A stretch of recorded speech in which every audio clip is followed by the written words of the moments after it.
On Saturday, September 21st, Vermont State Trooper Daniel Bonyak detained investigative journalist James O'Keefe. Why? For asking for comment on Border Patrol agent Zachary Apotheker's whistleblower case. Apotheker detailed in the film Line in the Sand how underage girls are being sent to unknown locations without proper biometrics, and MS-13 gang members are receiving free health care. So O'Keefe visited the homes of 3 Border Patrol supervisors, Michael Schick, Richard Fortunato, and Robert Garcia. What O'Keefe was doing was looking for comment on the circumstances behind the cease and desist order sent to Apotheker, who exposed misconduct at this northern Vermont, Canada border. And of course, Vermont State Police don't like to be questioned, so they sent their henchmen out there to guard these properties. How you doing? Good, how are you? My name's James O'Keefe. What's going on? What's going on is we're doing a story about the Border Patrol. Apparently, you guys have been called to guard Agent Robert No Garcia's house, and I find that very unusual. And if I could start by grabbing IDs from all of you, please. Are we being detained? So, no, you're actually free to leave. Is that body camera running? Yeah, absolutely. We intend to do a FOIA request, and we intend to get that footage. We're journalists, sir. We have a right to be here. You are operating this vehicle, correct? Yes. Okay. You're parked in the middle of a public highway? We can't even a 2-lane road. It's a neighborhood. Am I being detained? You're saying you're part of the press. You're saying that... I'm an investigative reporter. Yeah. And I'm you know, I don't particularly feel comfortable right now because you're standing outside the Chief Border Patrol agent's home. And here goes the abuse of authority. We've got Officer Bonyak embarking on his little fishing expedition. You're driving this car, right? Well, I got a right to ID you. We need to find out who all you guys are. Shining a light in my face. His name is Robert No Garcia. He's the Swanton Sector Chief Patrol Agent. Okay. And you've been called. And where does he live? Right here. Here. Where's here? There's Okay. a zip code right there. We're doing a story about the Customs and Border Patrol. Children are getting raped. Okay. And there's a whistleblower. We've made a film, and we're asking for comment. And there's police officers outside the home. You can understand the public's all going to see this. You're not making it look good for your cameras here, man. Am I If you being, wouldn't mind just am I keeping being your hand detained? out of your pocket. Am I being detained? So right now I'm telling you, you are not free to leave. You're being detained. I gave you the opportunity to leave Okay. before. And now what have I saying done? is What have I done wrong? Well, you're operating a motor vehicle right now, and you're Okay. parked in the middle of a highway. I'm parked on the. I'm parked on the side of the. You're not really kind of helping me out here. But a lot of people are going to be upset about what's happening with the cease and desist letter. So now the cop's line. You can tell this guy's on the side of the road. He's not parked in the middle of the highway. He's parked kind of like the troopers parked. But if you do what he does, you're going to get a ticket. You're going to get investigated. You may go to jail.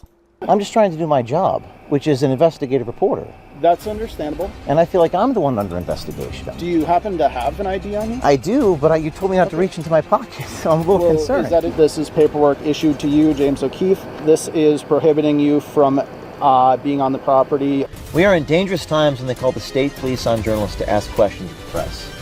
Dangerous times.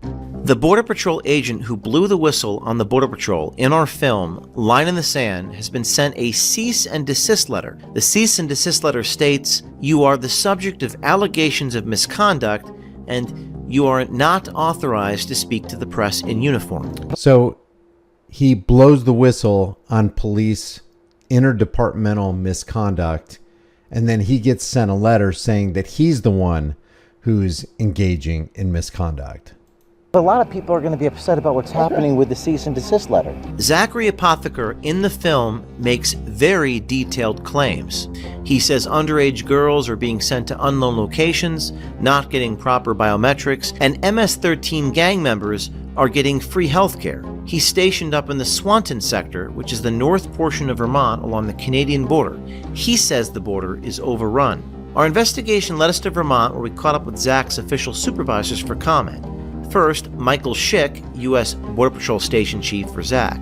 Second, Richard Fortunato, the Deputy Chief.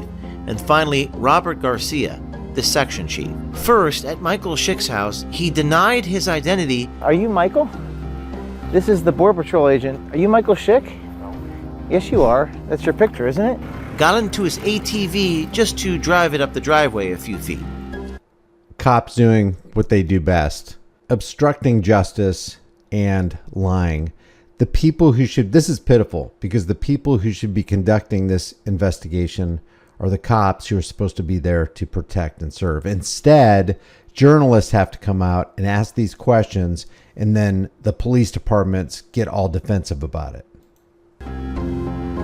Second, at Fortunato's residence, they threatened to sick the dogs on us. You need to leave.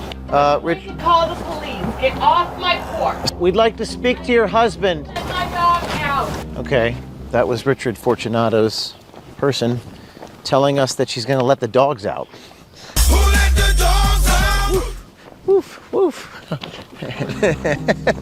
But it didn't take long before they called in the state troopers to guard the homes of the section chief just because we drove up there to ask for comment. You're standing outside the chief Border Patrol agent's home. You're shining a light in my face. We were simply asking for... We've got to protect the border chief from journalists with cameras and microphones. How is that synonymous with transparency? These people don't want the spotlight shined on them for a particular reason. When you threaten a whistleblower within Border Patrol and then you guard the house of somebody who's being investigated by journalists, there's a little bit of a problem here. comment. And I feel like I'm the one under investigation. Initially, they told us we weren't being detained. You're actually free to leave. And just like that, I'm just trying to do my job, which is an investigative reporter. The tune changed. I don't particularly feel comfortable right now. Our journalism team was illegally detained. You were operating this vehicle, correct? Yes. Okay. You're parked in the middle of a public highway. We can leave if you're asking us to leave. Just Am I keeping being your hand detained? out of your pocket. Am I being detained? So right now I'm telling you, you are not free to leave. We're journalists, sir. We have a right to be here.